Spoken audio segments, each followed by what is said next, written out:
I'm Katie and welcome back to Crafting with Katie. Today we are going to be making some picture holders out of these thrifted salt and pepper shakers.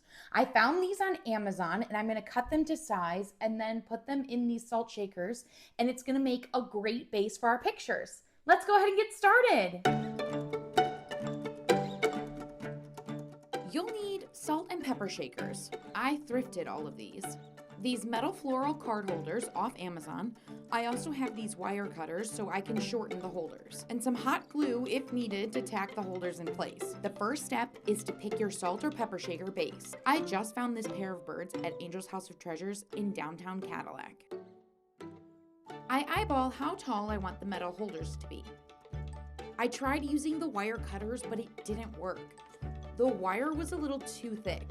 I can't cut this metal. It cut a little bit, but not all the way through, so I wiggled it back and forth. I tried again. These,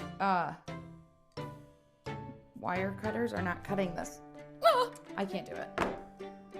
Oh, okay. The stoppers on these are made of cork. This is perfect to stick the ends in.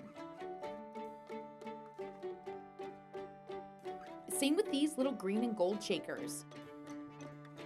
These tall mint green shakers have a rubber plug. I'm going to use a little hot glue to keep the wire in place.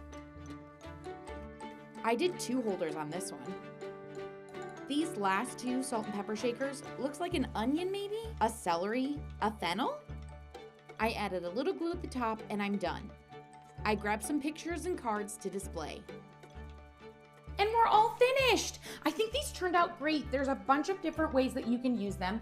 Pictures, cards, name tags, anything that you'd like. Craft was pretty quick. I'd say less than 15 minutes. The longest part was collecting all of these salt and pepper shakers, and that was kind of the most fun part, was looking through all of the thrift stores and secondhand shops to find them.